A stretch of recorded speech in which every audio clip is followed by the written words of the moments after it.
बिस्मिल्लाहिर्रहमानिर्रहीम, अस्सलामुअलैकुम। मैं हूँ रुखमा इरफान मलिक। सिचुएशन रूम में आपको खुशामदीद कहेंगे। मुल्क भर में कोरोना वायरस के वार बहुत तेज़ी के साथ जारी हैं और केसेस की तादाद में बहुत ज़्यादा इजाफा हो चुका है, जबकि पाकिस्तान में मोर्टेलिटी रेट भी अब बढ़ रहा है। इस वक्त पूरे पाकिस्तान में आइडेंटिफाइड केसेस कोरोना वायरस के 11,000 से तजावुज़ कर चुके हैं। 11,553 तक की तादाद जा पहुँची है, जबकि इस मुहलिक वायरस के सबब 242 अफराद ज़िंदगी की बाजी हार चुके हैं। पंजाब इस वक्त सबसे ज़्यादा मुतासरा सूबा है और पंजाब में तादाद 4,500 के करीब हो चुकी है। इसके साथ साथ अगर हम ऐसे पेशेंट्स की बात करें जिनको कोरोना वायरस हुआ लेकिन वो बाद में रिकवर कर गए, ये तादाद 2,527 है। और ये जो तादाद है, ऐसे जो पेशेंट्स हैं वो एक रे ऑफ होप हैं उन लोगों के लिए जो अभी इस कोविड-19 की कंडीशन से गुजर रहे हैं, और उनके लिए उम्मीद इसलिए है कि वो भी बहुत जल्द सेहतयाब हो सकते हैं। 26 फरवरी को पाकिस्तान में कोरोना वायरस का पहला केस मंजर आम पर आया था। उसके बाद मार्च के महीने में भी इजाफा देखा गया था, लेकिन उतना इजाफा नहीं था जितना हमने अप्रैल में देखा, जिसकी एक वजह यह बताई जा रही है कि पाकिस्तान की टेस्टिंग कैपेसिटी बढ़ चुकी है। इसलिए अब जितने ज़्यादा केसेस हो रहे हैं उतनी तादाद भी अब रिपोर्ट होती जा रही है, उतने आइडेंटिफाइड केसेस भी मंजर आम पर आते जा रहे हैं। मज़ीद केसेस से बचने के लिए हुकूमत की जानिब से बर वक्त इक़दाम किए गए थे, लॉकडाउन किया गया, बार बार एहतियाती तदाबीर बताई गई, लेकिन अब देखने में आ रहा है कि जो तीसरा लॉकडाउन हुआ जो कि 30 अप्रैल तक अभी तक है, ये जब लॉकडाउन हुआ है तो लोग अब ठीक तरीके से इस लॉकडाउन को फॉलो नहीं कर रहे, और अगर हम बाहर निकलें तो बहुत ज़्यादा तादाद हमें लोगों की सड़कों पर नज़र आती है, डिपार्टमेंटल स्टोर्स में नज़र आती है, जिनके लिए एक फ़िक्स टाइमिंग्स कर दिया हुआ है, यानी कि अब लोग उस तरह से एहतियात नहीं कर रहे। कोरोना की सिचुएशन पर आज हम गुफ्तगू करेंगे। स्टूडियोज़ में हमारे मेहमान हैं डॉक्टर आगा शबीर, और आप प्रोग्राम में लाइव कॉल करके शमूलियत इख्तियार कर सकते हैं। Professor doctor Agha Shabir Maroof child specialist हैं। डॉक्टर साहब, welcome to the studios. Sir, सबसे पहले तो आपसे ये जानना चाहेंगे कि बच्चे वल्नरेबल तो हैं, लेकिन स्टार्ट से ये कहा जा रहा है कि बच्चे उस तरह से इस वायरस से मुतासिर नहीं हो रहे, और हमने केसेस बहुत कम देखे हैं बच्चों के। बच्चे किस कदर प्रोन हैं इस वायरस को कैच करने में, क्योंकि कहा जा रहा है वो कैरियर्स हैं, ख़ुद तो शायद उस तरह से मुतासर ना हो लेकिन दूसरे को बहुत हद तक मुतासर कर सकते हैं, वायरस मुंतकिल कर सकते हैं, और फिर बच्चों को बचाना कैसे है? पहले तो मैं सिटी 42 ग्रुप का शुक्रिया अदा करता हूं कि उन्होंने इस मौके पे इस इम्पॉर्टेंट इशू को बच्चों के रेफरेंस से एक टॉक का अरेंजमेंट की। ये इसलिए भी इम्पॉर्टेंट है कि हमारे मुल्क में जो बच्चे हैं they comprises about 48%, so about 50% of our population is related to child age 18 years और लेस दैन दैट। सो इससे आप अंदाज़ा करें कि कितना बड़ा कंपोनेंट है बच्चों से रिलेटेड। आल्दो इस वक्त दुनिया के जो स्टैटिस्टिक्स हैं चाइना से या यूएस से, उसमें बच्चों की परसेंटेज उस तरह इन्वॉल्व नहीं है। इसकी क्या रीज़न है? उसमें एक तो बच्चों का जो अपना इम्यून सिस्टम है, अर्ली एज में हम अगर बहुत शुरू के दिनों को छोड़ दें तो बाद में जो बच्चे ग्रो करते हैं तो उनका कुदरत की तरह से एक जो डिफेंस है वो एडल्ट के निस्बत रिलेटिवली बेहतर है। सो एक वजह तो ये है कि ये बच्चे जो हैं वो नेचुरली इससे इनकी प्रिवेंशन है। कुछ जो अर्ली एज में डिफरेंट किस्म की वैक्सीनेशन की जाती है, उससे जो बॉडी का इम्यून सिस्टम है वो आप कह सकते हैं कि एक तरह से हाइपर अलर्ट होता है। सो एक लाइकली वजह ये भी हो सकती है कि अभी तक जो बच्चों की जो नंबर ऑफ़ केसेस हैं वो कम हैं, लेकिन एट द सेम टाइम जैसे मैंने कहा कि हमारे मुल्क में जो बच्चों की परसेंटेज है वो बहुत बड़ी है। सो इसलिए हमें अपने आप को, अपनी जो रिसोर्सेज हैं उनको बच्चों के लिए स्पेसिफिकली, बच्चों के लिए सर एहतियात क्या है कि वो इस वायरस की पकड़ में ना आ सकें? सबसे बड़ी एहतियात तो वही है जो हम एडल्ट्स के लिए अप्लाई कर रहे, दैट इज़ आइसोलेशन और सोशल डिस्टेंसिंग। इस वक्त जब तक कि इस बीमारी पे अभी दुनिया बहुत सारी गूं का शिकार है, ट्रीटमेंट ऑप्शन हमारे पास क्लियरली डिफाइंड नहीं है, वैक्सीन अभी डेवलप नहीं हुई। सो जब तक हम क्लियर कट किस्म की हमारे पास ऑप्शन नहीं आती, सो हमें आइसोलेशन और सोशल डिस्टेंसिंग पे और बच्चों को जितना मैक्सिमम हो घरों में ही रखा जाए, बाहर ना जाने दिया जाए, विच इज़ वेरी इंपॉर्टेंट मेरे ख्याल में। सर बच्चों के भी क्योंकि डिफरेंट एज ग्रुप्स हैं, इन्फेंट्स हैं, तो उनकी हैंडलिंग माँ ने कैसे करनी है, क्योंकि ऑब्वियसली वो बच्चे ख़ुद से तो कुछ नहीं करे लेकिन उनकी हैंडलिंग इतने मौसर अंदाज में हो कि खुदा न खास्ता उनको वायरस ना लग जाए। अच्छा, फिर अगर हम टॉडलर्स पे आ जाएँ, ये वो बच्चे हैं जो अपने हाथ खुद से नहीं धो सकते या अपनी टेक केयर उस तरह नहीं कर सकते, इनके हैंड वॉशिंग कैसे करवानी है, इनके लिए एहतियात कैसे करनी है? क्योंकि फिर उसके बाद एक एज ग्रुप आता है कि बच्चे समझदार हो जाते हैं, उनको अगर समझाया जाए तो वो केयरफुल रह सकते हैं। रुकमा साहब, से पहले इम्पॉर्टेंट इशू ये है कि हम बच्चों को वो ऐसी एनवायरनमेंट में ही ना जाने दें जहां इनका एक्सपोजर हो सकता है। फॉर अनड्यू रीज़न घर से बाहर ना निकाला जाए।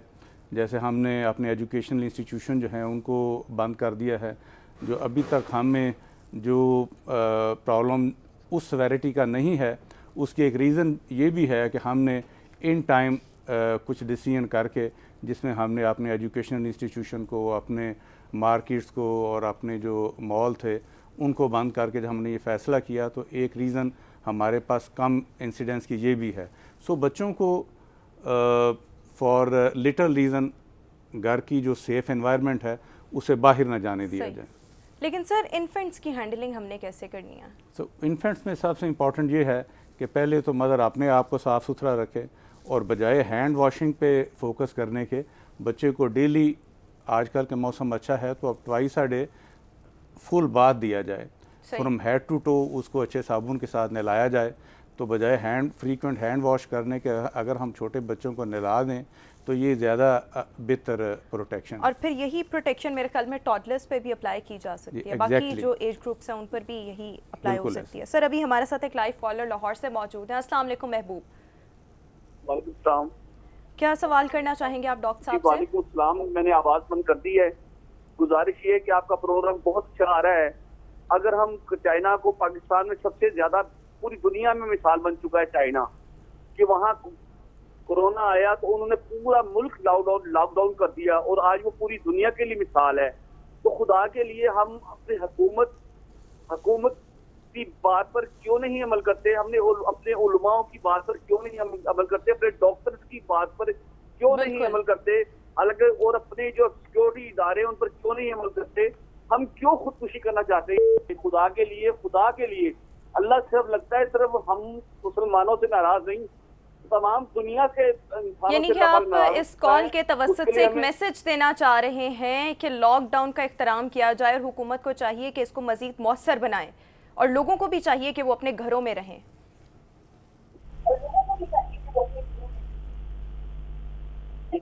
ठीक, शुक्रिया महबूब आपका। सर मैसेज वो देना चाह रहे थे और बिल्कुल ये तशवीश की लहर जो है अब कुछ दिनों से देखने में आ रहा है। डॉक्टर्स की जानिब से भी मुतालबा किया जा रहा है कि इस लॉकडाउन को मज़ीद मौसर बनाया जाए, क्योंकि जी जब से तीसरा लॉकडाउन, स्पेशली ये जो तीसरा हुआ है, लोग अपने घरों में नहीं रह रहे। और अगर आप भी अभी आज हमारे दफ्तर आए होंगे तो सड़क पर बहुत रश है। डिपार्टमेंटल स्टोर्स के टाइम फिक्स किए गए हैं, उसमें भी अगर हम चले जाएँ तो बहुत रश है, लोग घरों में है ही नहीं। जी देखिए, मैंने जैसे अपनी डिस्कशन के शुरू में आपके कहा था कि जब तक इसका कोई इफ़ेक्टिव ट्रीटमेंट नहीं मिलता, जब तक कोई एक सक्सेसफुल वैक्सीन नहीं मिलती, the only solution is isolation and social distancing और जितनी भी प्रिवेंटिव मेजर्स बताए जा रहे हैं उन पर हमें अमल पैरा होना चाहिए। और ये भी मैं आपको बता दूं कि ये कुछ लोगों के जहन में है कि शायद सोशल डिस्टेंसिंग और आइसोलेशन से ये इसका कोई रेमेडी या ट्रीटमेंट है। ट्रीटमेंट नहीं है। जो एक्चुअली इसका एडवांटेज ये है कि हमारे जैसा जो एक डेवलपिंग लिमिटेड रिसोर्सेज वाला मुल्क है, उसकी हेल्थ फैसिलिटीज़ भी बड़ी लिमिटेड है। बिल्कुल। तो हम आइसोलेशन से या सोशल डिस्टेंसिंग से हम अपना जो बर्डन ऑफ प्रॉब्लम है उसको स्लो कर रहे, ताकि जो हमारी हेल्थ फैसिलिटीज़ हैं, जो हमारे सर ये अगर हम पाकिस्तान को देखें तो चलें हम यहाँ पर ये बात कह सकते हैं कि हमारा हेल्थ केयर सिस्टम थोड़ा इतना स्टेबल नहीं है। लेकिन अगर हम अमेरिका को देखें, यूरोप को देखें, वहाँ पर बड़ी अच्छी हेल्थ केयर की फैसिलिटीज़ हैं। लेकिन इस पेंडेमिक के बाद वो लोग भी एक्सपोज हो गए हैं और वहाँ पर भी प्रॉब्लम्स तो वहाँ पर भी हैं। यानी कि पाकिस्तान फिर इस हवाले से ज़्यादा वल्नरेबल है। लेकिन अभी शायद अल्लाह की हम पर रहमत है कि हमारे जो केसेस हैं वो उतने नहीं हैं जितने हम अमेरिका या यूरोप में देख रहे हैं। बहरहाल ऐसे बच्चे जिनको डायबिटीज़ है, एस्थमा है, कोमॉर्बिड कंडीशंस हैं, और हम ये बात स्टार्ट से सुन रहे हैं कि जो कोमॉर्बिड कंडीशंस वाले एडल्ट्स हैं उनको बड़ी एहतियात करनी चाहिए, या 60 साल से ज़्यादा के जो लोग हैं, अब ऐसे बच्चे जिनमें ये कोमॉर्बिडिटीज़ हैं, एस्थमा, डायबिटीज़ हैं, उनकी एहतियात कैसे करनी है और वो कितना वल्नरेबल हैं इस वायरस के साथ एक्सपोज होने में? उनकी देखें, उनका वल्नरेबिलिटी और उनका प्रॉब्लम जो है वो अपनी जगह है। उनके लिए भी जो हमारी रिकमेंडेशन है वो यही है कि हम इन बच्चों को इस मूजी मरज़ से दूर रखें, क्योंकि जब ये वायरस इन तक पहुंच गया तो इनका जो एंडोजिनस, जो अपना अंदर का निज़ाम है, जो इनके लंग्स हैं, जो इनके वाइट सेल्स हैं, जो इनकी एंटीबॉडीज़ बनाने का सिस्टम है, वो इतना ब्लंट हो चुका है, इतना स्लो हो चुका है कि वो इसकी जो कॉम्प्लिकेशंस हैं उसको बर्दाश्त नहीं कर सकते। इसी तरह अमेरिका में जो बच्चों में 2-3 डेथ देखने में आई हैं, वो भी क्रोनिक हार्ट और क्रोनिक लंग्स के पेशेंट थे। इसी तरह एक डेथ जो वुहान में हुई वो भी क्रोनिक किडनी का प्रॉब्लम था उनको। ऐसे बच्चे, यानी कि मोर्टेलिटी रेट बच्चों में तब ज़्यादा देखा गया है जब उनके साथ कोई कोमॉर्बिड कंडीशन अटैच थी। सही जी, एग्जैक्टली। दूसरा बच्चों में एक और इशू है, वो ये है कि बाज़ का एक ही वक्त में एक से ज़्यादा वायरस भी इन्वॉल्व हो जाते हैं। एक वायरस जो कोविड-19 वाला है, इसके नीचे बाज़ का इन्फ्लुएंजा के दूसरे वायरस हैं, नमूनिया करने वाले दूसरे वायरस हैं। ये भी यूएस और चाइना की स्टडीज़ में देखा गया है कि एक ही वक्त में एक से ज़्यादा वायरसेस जो हैं वो भी प्रॉब्लम क्रिएट कर रहे हैं बच्चों के लिए। सही। अभी हमारे साथ एक कॉलर मौजूद हैं लाहौर से। अस्सलाम वालेकुम सबा। जी वालेकुम सलाम। सबा, आप क्या सवाल करना चाहेंगी? डॉक्टर साहब से ये पूछना था जी, ये बच्चों में अलामात कैसे शो होती हैं? ठीक है, बच्चों की अलामात क्या होंगी? ठीक, 5 साल से 10 साल तक। ठीक, शुक्रिया सबा आपका। डॉक्टर साहब, अलामात पर आपसे डिस्कशन करेंगे, जवाब भी लेंगे कॉलर ही। हम प्रोग्राम में एक ब्रेक शामिल करेंगे, एक ब्रेक के बाद दोबारा हाजिर होंगे। आप हमारे साथ रहिए।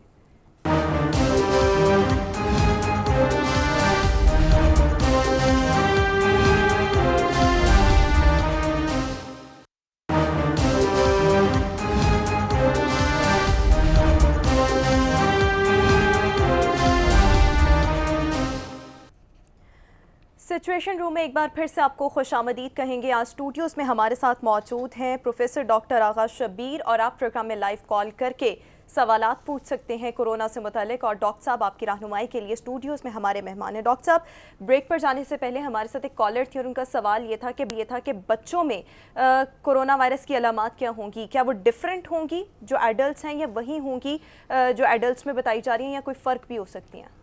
प्राइमरीली रुकमा, सबसे जो कॉमन सिम्टम देखा गया है बच्चों में वो फीवर है, और उसके बाद जो दूसरा इशू है वो कफ और रनी नोज़, और फिर रेस्पिरेटरी डिफ़िकल्टी या ऑक्सीजन की कमी की वजह से इम्पैक्ट आना चाहिए।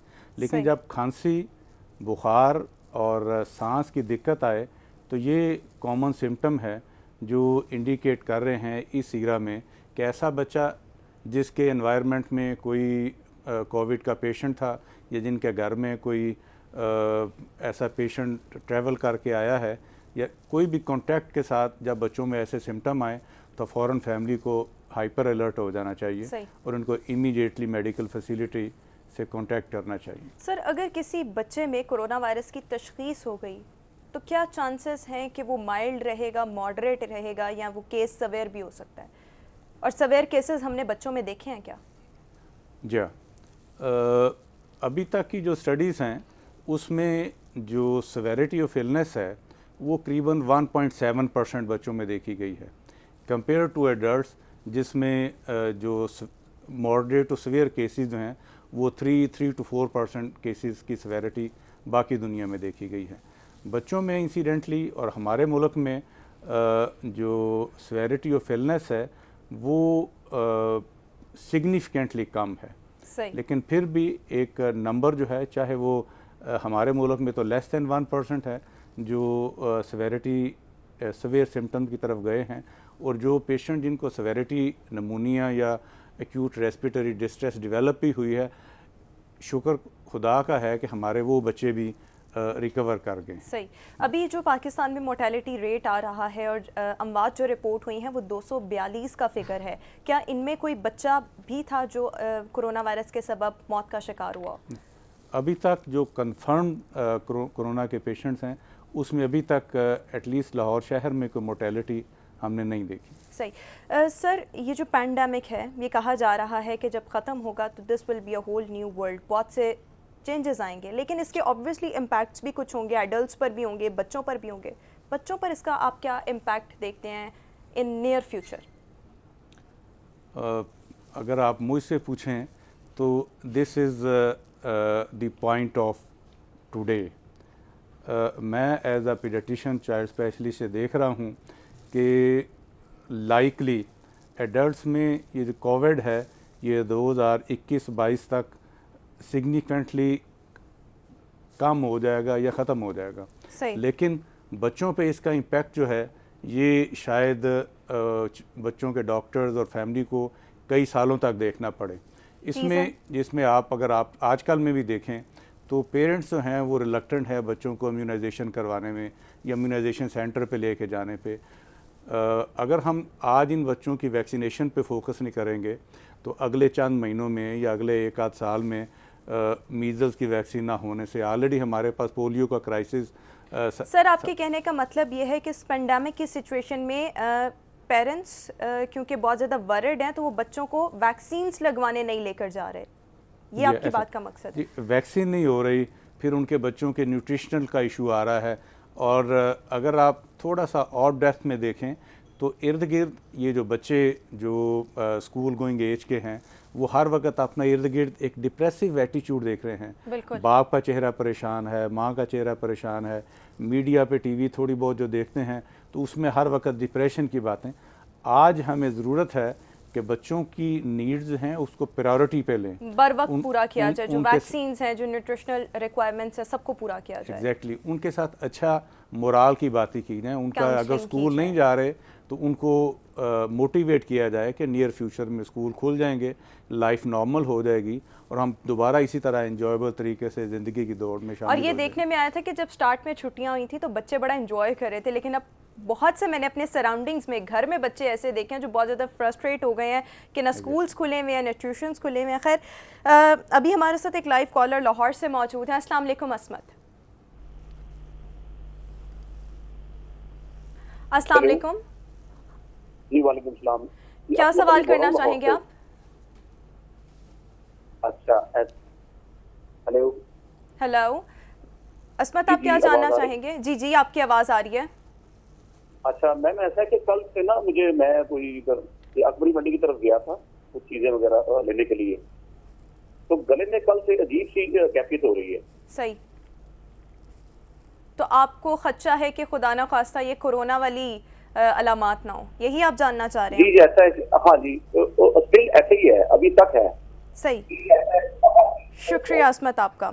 सर, जिस एरिया से ये होकर आए हैं वहाँ पर तो वैसे ही बड़ी पोल्यूशन रहती है, गो के अब उस तरह से हम सड़कों पर ट्रैफिक नहीं देख रहे, लेकिन ये वो एरिया है लाहौर का जहाँ पे बेहंगम ट्रैफिक होती है। सो मेरे नज़दीक may be one of the cause pollution, लेकिन आप इसमें सही रहनुमाई फरमा सकते हैं। देखें, आजकल अगर हम देखें, ठीक है कोरोना जो है वो इस वक्त प्रायोरिटी पे है, नंबर 1 है, लेकिन इस एनवायरनमेंट में, इस शहर में, इस कम्युनिटी में जो इस मौसम की, इस टाइम की जो प्रॉब्लम्स है वो यहीं पे हैं। हॉस्पिटल में आप देख लें, डायरिया का प्रॉब्लम भी आ रहा है, टाइफाइड के इश्यूज भी आ रहे हैं, सड़कों पे जाते हुए डस्ट भी है, पेट्रोल के फ्यूम्स भी हैं।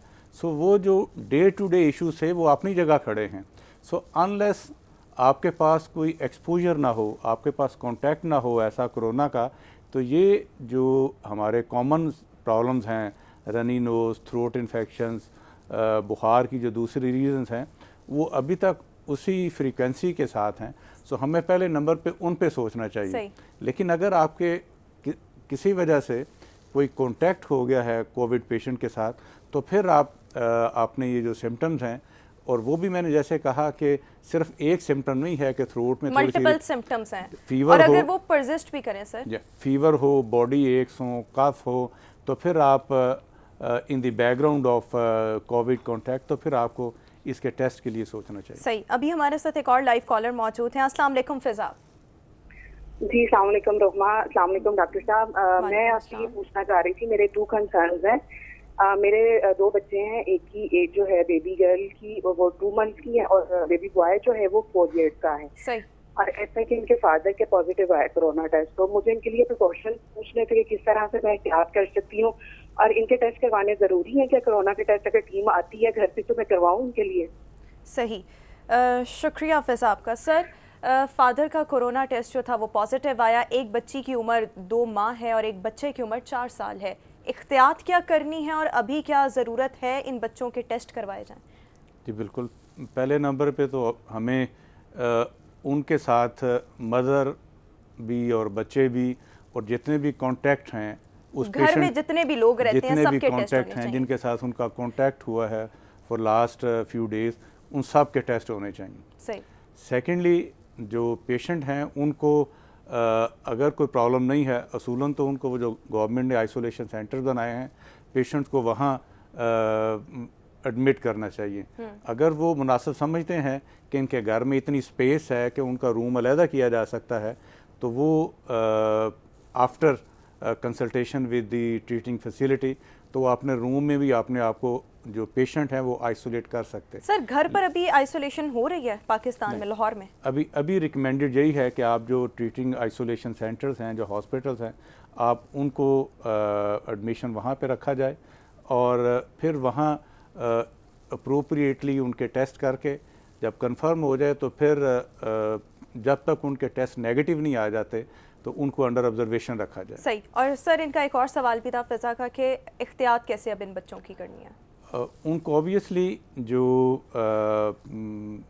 दोनों बच्चे हैं उनको ऑब्ज़र्व किया जाए जब तक उनके टेस्ट नहीं आ जाते। पहले तो मदर अपने आप को देखे क्योंकि इंटीमेटली उनका भी कॉन्टैक्ट है, मदर खुद तो पॉजिटिव नहीं हो चुकी। सो इन बच्चे जो हैं इनको अगर कोई with the consultation of paediatric department अगर उनको कोई सिम्टम्स आते हैं तो उनको ट्रीट किया जाए, और जैसे फ़ीवर है, जैसे कोई कफ का प्रॉब्लम आता है, लेकिन जो अर्जेंट इशू है वो इनकी इमीडिएटली रिजल्ट्स देखे जाएं। सही। और यानी कि टेस्ट करवाना इसी सिचुएशन में बहुत ज़्यादा ज़रूरी हो चुका है। सो फौरी तौर पर आपको टेस्ट करवाने चाहिए आपकी पूरी फैमिली को। डॉक्टर साहब हमारे साथ स्टूडियोज़ में मौजूद है, डॉक्टर आगाज़ शबीर। अभी हम प्रोग्राम में एक ब्रेक शामिल करेंगे। एक ब्रेक के बाद जब दोबारा हाजिर होंगे तो मज़ीद भी कोरोना की सिचुएशन को डिस्कस करेंगे और मज़ीद भी लाइव कॉल्स प्रोग्राम का हिस्सा बनाएंगे। आप हमारे साथ रहिए।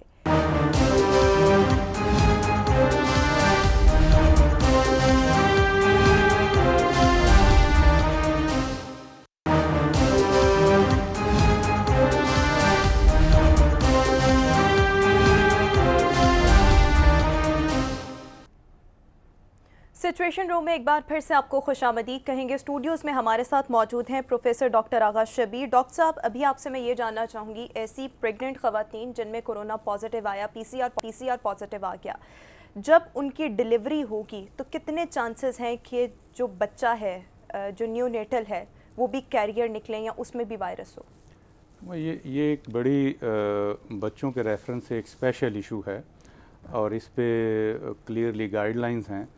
पहली बात तो ये है कि जहाँ भी मदर सस्पेक्टेड हो या इवन अगर कोविड पॉजिटिव है तो उसकी डिलीवरी पहले से प्लान ऐसी जगह पे की जाए who are well equipped and knowledgeable regarding the management of this issue. So उस फैसिलिटी को चॉइस किया जाए जहाँ ये फैसिलिटी है। फिर जो गायनेकोलॉजिस्ट डिपार्टमेंट है वो उन लोगों को, बच्चों के जो डॉक्टर हैं उनको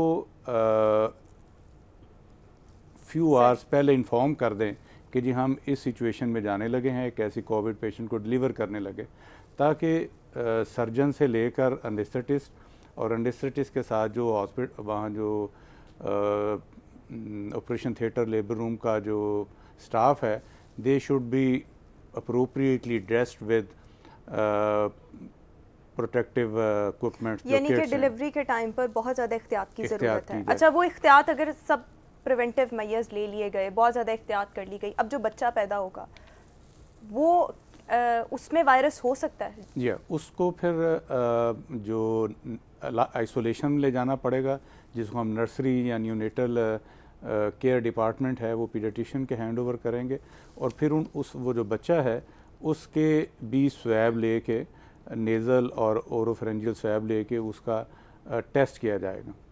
फिर आगे डिपेंड करता है कि वो बच्चा सिम्टोमेटिक है या एसिम्टोमेटिक है। सही। अगर बच्चे को एक्यूट प्रॉब्लम नहीं है तो उसको फिर हम क्लीन करके आइसोलेशन रखेंगे जब तक उसके रिज़ल्ट्स पॉजिटिव नहीं आते। और अगर वो एसिम्टोमेटिक रहता है और उसके टेस्ट पॉजिटिव भी आ जाते हैं तो लेकिन हम उसको रूटीन की केयर देंगे, लेकिन इन आइसोलेशन अलहदा से जहाँ दूसरे बच्चे ना हों। अगर ऐसी फैसिलिटी नहीं है तो फिर ऐसे जगह पे रखा जाए जहाँ कम से कम दो बच्चों के दरमियान 6 फीट का डिफरेंस हो। ठीक है। और उस वक्त तक हम उस बच्चे को आइसोलेशन में रखेंगे जब तक उसके 2 दफ़ा टेस्ट जो है वो नेगेटिव नहीं आ जाते। सही। जब वो नेगेटिव आ जाएंगे तो फिर उस बच्चे को मदर के आगे हैंड ओवर किया जाएगा। सही, ठीक हो गया। अभी हमारे साथ एक कॉलर मौजूद हैं लाहौर से। अस्सलाम वालेकुम सुहेल।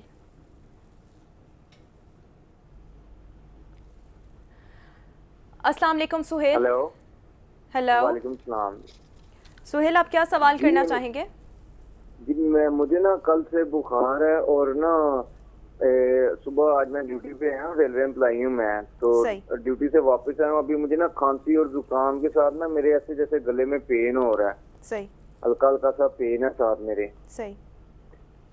सर शुक्रिया सुहेल आपका। सर सवाल आपने सुन लिया कि खांसी है, जुकाम है, तो क्या अब एहतियात भी क्या, और खुदा न ख्वास्ता ये वायरस तो नहीं है क्या? सुहेल साहब, पहले तो हमें ये भी देखना होगा कि आपके अराउंड, आपकी प्लेस ऑफ वर्क पे या आपके घर में आपका कोई ऐसा सस्पेक्टेड या कोई कंफर्म पेशेंट तो नहीं जिसके साथ आपका एक्सपोजर हुआ है। सो इमीडिएटली तो आप अपना जो प्रॉब्लम है थ्रोट की इन्फेक्शन के रेफरेंस से इन कंसल्टेशन विद डॉक्टर उसका ट्रीटमेंट लें और अपने रिव्यू करें अपने कॉन्टैक्ट्स को। अगर आपके कॉन्टैक्ट्स में कोई ऐसा पेशेंट था जिसके साथ आपका रीसेंट पास्ट में कपल ऑफ डेज़ में कॉन्टैक्ट हुआ है तो फिर आप अपने कोविड से related with the consultation of your doctor अपने टेस्ट करवाएं। लेकिन मीनवाइल जब तक आप इस प्रोसेस से गुजरते हैं आप अपना जो थ्रोट की इन्फेक्शन है उसका जो ऐसे रूटीन में हम ट्रीटमेंट लेते हैं उसको फॉलो करना चाहिए। ठीक हो गया। सर इम्यूनिटी बूस्टर्स पर बात करना चाहूँगी क्योंकि ये एक वाहिद तरीका बताया जा रहा है, क्योंकि अभी इस वायरस की कोई वैक्सीन नहीं इजाद हुई, ना ही कोई मेडिकेशन है प्रॉपर, तो इम्यूनिटी पर ही जोर दिया जा रहा है। अच्छा, बच्चों की इम्यूनिटी तो कदरे बेहतर होती है एडल्ट से, लेकिन फिर भी बच्चों के लिए हम कौन कौन से इम्यूनिटी बूस्टर्स यूज़ कर सकते हैं जो मज़ीद उनकी जो इम्यूनिटी है उसको इन्हांस करते हैं? सबसे पहले जो नेचर की तरफ से सबसे इम्पॉर्टेंट इम्यूनिटी बूस्ट करने वाली है वो मदर फीड है। सही। सो आज के दिन मैं फिर सबको मैसेज देता हूँ कि breast feeding breast feeding breast feeding ये सबसे बेस्ट ऐसा डाइट भी है और इम्यूनिटी बूस्टर भी है कि आप न्यू बॉर्न से लेकर और फ्यू मंथ्स के बेबीज़ हैं, इन्फेंट्स और 1.5-2 साल की उम्र तक मदर फीड अगर आप उसको रखेंगे तो ये सबसे बेहतर इम्यूनिटी सिस्टम है। फिर जब बच्चा सेमी सॉलिड पे आता है तो उस पे जो फ्रेश जूसेस हैं, कोई 1.5 साल का बच्चा है उसको फ्रूट से बने हुए मिल्क शेक वगैरह ऑफ़र कर सकते।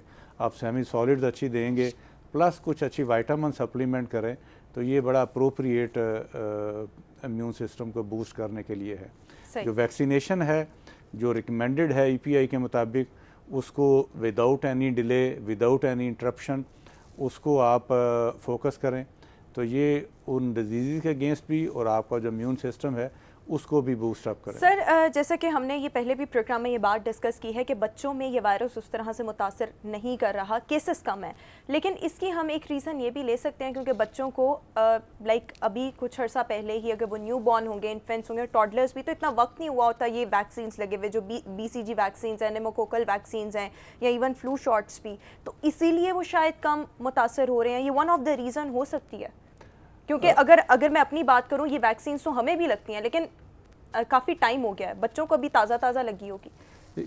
इस रेफरेंस से सारी दुनिया में कुछ इश्यूज जो हैं वो बड़े ग्रे हैं जिस पे डिबेट हो रही कि ये जो बेल्ट है जो सब कॉन्टिनेंट से शुरू होकर और अफ्रीका की तरफ जा रही या वो एरिया है जिस पे मलेरिया प्रोन बेल्ट थी उस पे नंबर ऑफ केसेस भी कम हैं और नंबर ऑफ सेवेरिटी वाले केसेस जो है वो भी सिग्निफिकेंटली कम है।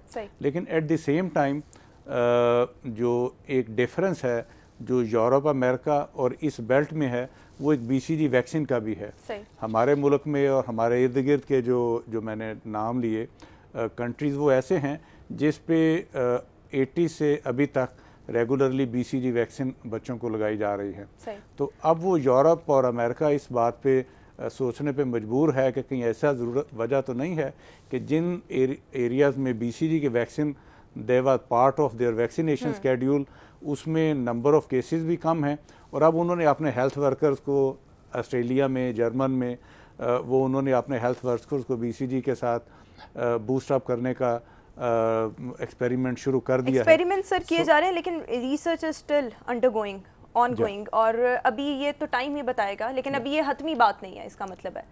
लेकिन इसमें एक सिग्निफिकेंट जो है इसका इम्पैक्ट है, स्पेशली BCG वैक्सीन प्लस ये जो मलेरिया प्रोन एरियाज़ हैं उसमें इनके number of cases as well as severity of जो प्रॉब्लम है वो सिग्निफिकेंटली कम। सही। और सर यहाँ पर मैं आपसे, टाइम हमारे पास बहुत शॉर्ट है, फेस मास्क पर बात करना चाहूँगी। यूजुअली ये सबके लिए रिकमेंडेड है कि जो भी अपने घर से बाहर जा रहे हैं फेस मास्क का लाजमी इस्तेमाल करें, लेकिन मैंने अपने सराउंडिंग्स में देखा है कि बच्चे इससे बहुत कतरा रहे हैं, तो उनके लिए कोई ऑल्टरनेटिव मेथड है या उनको भी फेस मास्क ही लगवाना है?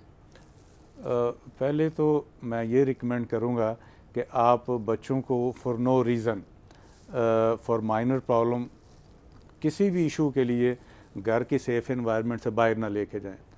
कोई ज़रूरत नहीं है कि बच्चे को हम मास्क लगा के मार्केट में ले जाएं या किसी पार्क में ले जाएं। जब तक इस डिवेस्टेटिंग इलनेस का ये ईरा ख़त्म नहीं होता, बच्चों को किसी भी तरीके से मास्क लगा के या बग़ैर मास्क के या किसी और प्रोटेक्शन से बिल्कुल रिकमेंडेड नहीं है कि घर की चार दीवारी से आप बाहर लेके जाएं। सो इसलिए आप मास्क या कोई और ऑप्शन कहें तो मैं कोई सजेशन नहीं दूंगा कि अभी तक आने वाले वक्त में, जब तक ये सर आने वाला वक्त कैसा है?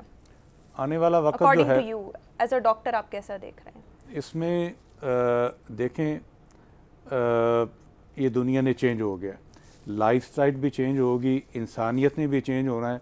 और अगर इंसानियत चेंज नहीं होती, इंसान चेंज नहीं होता, तो याद रखो कि आज से 1400 साल पहले जो अल्फाज आए थे कि इंसानों में कुछ लोग जो हैं वो पत्थर, बल्कि पत्थरों से भी संग दिल हैं कि पत्थर जो हैं वो भी अल्लाह के खौफ से। अगर इस इन्वायरमेंट में, इस सिचुएशन में, जबकि लोगों को सामने मौत नज़र आ रही, अगर आज भी हमने अपने आप को चेंज ना किया, चाहे वो हुक्मरान हो, चाहे वो हेड्स हों, चाहे वो ह्यूमन बीइंग्स हों, सबको अपना रवैया बदलने की ज़रूरत है। और जैसा कि कल इंशाल्लाह पहला रोज़ा भी होगा, तो ये उन लोगों के लिए भी है जो हर साल रमज़ान में ओवरऑल भी एक ज़हीरा अंदोज़ी करते हैं और इसके अलावा और इस तरह से करते हैं। और अभी यहाँ पर ये भी देखा जा रहा है कि वैसे नॉर्मली हमें मास्क नहीं मिल रहे, लेकिन ब्लैक में फ़रोख्त किए जा रहे हैं। इवन N95 जो कि डॉक्टर्स और हेल्पर्स के लिए बहुत ज़रूरी है, वो भी ब्लैक में बेचे जा रहे हैं। तो ऐसे तमाम चीज़ों से हम सबको अब बाज रहना है और नज़रसानी करनी है अपने रवैयों पर। साथ साथ आपसे ये भी कहना चाहेंगे कि जो लॉकडाउन है उसको अच्छे तरीके से फॉलो कर लें, क्योंकि दिन ब दिन जो सिचुएशन है वो बहुत ज़्यादा इंटेंसिफाई होती जा रही है। सो अगर हम चाहते हैं कि हम इस पेंडेमिक की सिचुएशन को बहुत जल्द कंट्रोल कर लें तो हमें अब संभलना होगा। बहुत बहुत शुक्रिया। स्टूडियोज़ में हमारे मेहमान थे professor doctor Agha Shabir sir, आपने बहुत अच्छे तरीके से हम सब की रहनुमाई की। आप सबसे जाते जाते वही गुजारिश कि अपना बहुत सा ख्याल रखें और बार बार जो एहतियाती तदाबीर बताई जा रही हैं उनको फॉलो कर लें, ताकि हम सब अपने आप को और अपने से जुड़े जो मुंसलिक लोग हैं उनको महफूज बना सकें। मुझे दीजिए इजाज़त। अल्लाह हाफ़िज़।